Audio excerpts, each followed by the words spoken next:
এখন মহিলাদের কাজ হবে সহজ, রান্নাঘর থাকবে হাতের মুঠোয়।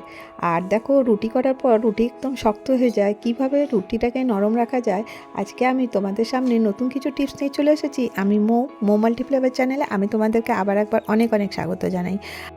আমার প্রথম টিপস হচ্ছে, দেখো বাড়িতে হয়তো সবজি নেই, তো তখন কি করতে হবে, তখন এই রকমেরই আমি রুটি বেলে নিয়েছি, তার মধ্যে দিয়ে দিলাম একটুখানি তেল আর একটুখানি মশলা, আর তার উপরে দিয়ে দিচ্ছি আমি একটুখানি সাদা তিল, আর দিয়ে দিলাম এখানে কিছুটা ধনেপাতা। আর তারপরে এইভাবে আমি ফোল্ড করে করে যে লেচিটা কেটে রেখেছিলাম এইভাবে করে নিলাম। তারপর দেখো আমি কিভাবে ফোল্ড করছি তোমরা দেখতেই পাচ্ছ। তারপরে এটাকে বেলে নেবো। এইভাবে যদি তোমরা পরোটা করে দেখো, দেখবে বাচ্চারাও খেতে কিন্তু খুব পছন্দ করবে, আর মানে সবজিরও দরকার হবে না, আমাদের কিন্তু অনেকটা সময়ও বেঁচে যাবে। তো দেখো এইভাবে তোমরা পরোটা করে কিন্তু বাচ্চাদের বড়দের টিফিনে কিন্তু দিয়ে দিতে পারো।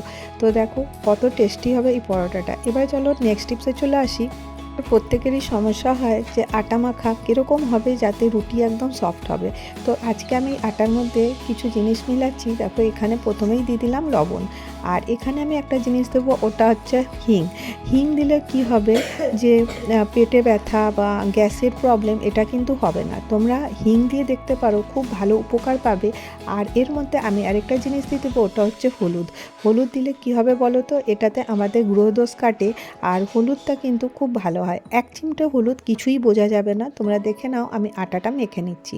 আর আটাটা অনেক বেশি সফট করার জন্য আমি কি করব, এখানে দুধ ইউজ করব। দুধ ইউজ করলে কি হবে, এই টিপসটা যদি তোমরা ফলো করো তাহলে দেখবে তোমাদের রুটি অনেক দিন পর্যন্ত 2 থেকে 3 দিন পর্যন্ত সফট থাকবে। আর এমনি আমরা ট্রেনে জার্নি করি তখন কিন্তু রুটি শক্ত হয়ে যায়, চিমড়া হয়ে যায়, তখন কিন্তু এইভাবে যদি আটা মেখে রুটি করা হয় দেখবে রুটি কিন্তু অনেকটা সফট হচ্ছে। আর তারপরে দেখো আমি এর মধ্যে সামান্য একটুখানি তেল দিয়ে দেবো। যে বাটিতে আমি আটা মেখেছিলাম সেই বাটিতে কিন্তু সেই তেলটা দেওয়ার কারণে দেখবে আটাতে মানে বাটিতে একটু আটা লেগে থাকছে না। আর এই শীতের দিনে কিন্তু কাজ করতে বেশ অনেকটাই কষ্ট হয়। তারপরে কিন্তু এই আটাটাকে 15 থেকে 20 মিনিট কিন্তু ঢেকে রেখে দেবে। তারপর আমি চলে আসবো 15 থেকে 20 মিনিটে। তো দেখো এই টিপসটা ফলো করতে পারো, যখনই রুটি বানাবে তার নিচে একটা ম্যাট বিছিয়ে দেবে, আর তারপরে কিন্তু আটাটা বেলে তারপরে কিন্তু রুটি করবে। তোমরা যেভাবে রুটি করতে চাও সেভাবে রুটি করে নেবে। তো দেখো এইভাবে আমি বেলে নিচ্ছি, আর প্রত্যেকটা রুটি দেখবে একদম গোল গোল হচ্ছে। তো খুব সহজেই কিন্তু এই টিপসগুলো ফলো করে নরম রুটি তো তোমরা বানাতেই পারবে। তার সাথে আমি তোমাদের সাথে আরেকটা সিক্রেট শেয়ার করব, যাতে রুটি একদম যেমনি তুলো থাকে সেরকম যেন নরম হয়। তো তোমরা ভিডিওটা দেখতে থাকো। তো দেখো আমি রুটি করে নিচ্ছি। এইভাবে আমি সব রুটিগুলোকে সেঁকে নেব। তো রুটি করার পরে আমরা ডাইরেক্ট কী করি, ক্যাসরোলে বা কোনো বাসনে রেখে দিই। তো এই টিপসটা ফলো করবে। দেখো আমি কিছুটা গরম জল করে নিয়েছিলাম, জাস্ট খালি রুটিটা এইভাবে ঢুকালাম আর বার করলাম। তোমরা বিশ্বাস করবে না, এই পদ্ধতিটা করার পরে তোমরা রুটিটা যে কতটা সফট পাবে তোমরা নিজেরাই করে দেখতে পারো, তাহলে কিন্তু বিশ্বাস হবে। এইভাবে দেখো আমি প্রত্যেকটা রুটি হালকা করে জলের মধ্যে ডুবাচ্ছি আর বার করে নিচ্ছি, এইভাবে দিচ্ছি। আর দেওয়ার পরে আমি একটা খোলা প্লেটে রেখে দেবো।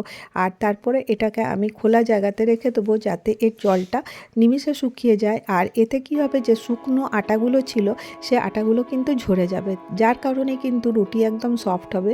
তোমরা একবার এইটা করে দেখতে পারো। আর দেখো প্রত্যেক দিনই আমরা রুটি বানাই, তারপরে দেখো একটা বক্সে এইভাবে ভরে রাখবে। আর এতে গ্যাসের প্রবলেম, অ্যাসিডিটি এগুলো তো হবেই না, বরং তোমরা একদম মাখনের মতন সফট রুটি কিন্তু পেয়ে যাবে। তো দেখো আমি হাতে চিপে দেখিয়ে দিলাম কতটা পরিমাণে সফট হয়েছে। তো তারপরে এই বক্সটা রেখে দেবে, তারপর দেখবে 2 দিন পরেও কিন্তু এই রুটি কিন্তু একদম সফট থাকছে। তারপরে যে আটাটা আমি এক্সট্রা মেখেছিলাম সেই আটাটা আমি এইভাবে একটা কন্টেনারে ঢুকিয়ে আর এইভাবে আমি স্টোর করে রেখে দেবো। আর দেখবে এতে রুটি কিন্তু আটা কিন্তু একেবারে কালো হবে না, যখন দরকার হবে তখন বার করে ইউজ করতে পারো। দেখো আমরা নিজের কাজকে মানে আরেকটু সুবিধার করার জন্য, যেমনি শীতকালে সকালে এখন উঠতে ইচ্ছা করে না, টিফিনের প্রবলেম, তো রাত্রেই কিন্তু আমি সব কেটে গুছিয়ে রেখে দিই। কাটাকুটি করে যেমন উপমা বানাবো তো সুজি ভেজে রেডি করে দিয়েছি, শুধুমাত্র সকালবেলা আমি এগুলোকে রেডি করে নেবো। তো কাজটা কিন্তু অনেকটাই সহজ হয়ে যাবে। এইভাবে ঢেকে আমি রেখে দেবো, আর সকালবেলায় কিন্তু আমি ইজিলি এটা করে নিতে পারবো। তোমরা কিন্তু এই ছোট্ট ছোট্ট টিপসগুলো ফলো করে নিজেদের কাজটা কিন্তু অনেকটা কম করতে পারো। আর দেখো আমাদের নিজেদের জন্য কিন্তু তো দেখো নেক্সট টিপসে চলে আসছি। দেখো আমি এখানে একটা কাচের গ্লাস নিয়ে নিয়েছি। এটাতে আমি কি করব দেখো, এর মধ্যে আমি জল দেব। কেন জল দেবো বলো তো? রাত্রেবেলা কখনো কখনো বাড়িতে দেখবে বাচ্চা বা বড়দের কিন্তু অনেক সময় খাওয়া দাওয়ার করার পরে পেট ব্যথা করে। তো তখন কি করবে, মানে সবসময় ওষুধ খাওয়া তো ভালো না, তখন তোমরা এই টিপসটা ফলো করতে পারো। এটা হয়তো অনেকেই জানো। আজওয়াইনটাকে হাতে একটু ডলে নেবে, আর ডলে নেওয়ার পরে এই জলের মধ্যে ভিজিয়ে মানে 10 থেকে 15 মিনিট রেখে দেবে। তো এতে কি হবে, এই জলটা যে এর মধ্যে, আর এর মধ্যে দিয়ে দেবে একটুখানি বিট লবণ। বিট লবণ আমাদের ডাইজেস্ট করতে কিন্তু অনেকটা হেল্প করে। তারপরে কিন্তু এটা ইউজ করবে। নেক্সট টিপসে চলে আসি। আলু আমাদের সকলের ঘরে থাকে, আর তোমরা জানো আলু একটা খুব ভালো ক্লিনজারের কাজ করে। তো দেখো মানে বাড়িতে থাকা জিনিসপত্র দিয়ে কিন্তু আমরা আমাদের ঘরকে গুছিয়ে সুন্দর পরিষ্কার রাখতে পারি। আর দেখো আজকে আমার আয়নাটা অনেক বেশি নোংরা হয়ে গেছিলো, তো আমি এখানে আলুটা নিলাম, নিয়ে এইভাবে এর রসটা চারিদিকে কিন্তু আয়নাতে লাগিয়ে দিচ্ছি। আর দেখো এটা কত সহজ। আর এইভাবে দেখো আঙুল দিয়ে চিপে চিপে রসটা এইভাবে লাগিয়ে দেওয়ার পরে আয়নাটা কিছুক্ষণ রেখে দেবো, তারপরে পরিষ্কার কাপড় দিয়ে মুছে নেব। তো দেখবে একদম খুব তাড়াতাড়ি কিন্তু আয়নাটা পরিষ্কার হয়ে যাচ্ছে। আজকে আমি তোমাদের সাথে এই কটা টিপস শেয়ার করলাম। কোন টিপসটা তোমাদের সবথেকে ভালো লাগলো জানাবে। আর যদি ভিডিওটা ভালো লাগে তো আমার চ্যানেলটাকে সাবস্ক্রাইব করে পাশে থেকে যাও। আবার দেখা হবে নেক্সট ভিডিওতে। ভালো থেকো, সুস্থ থেকো।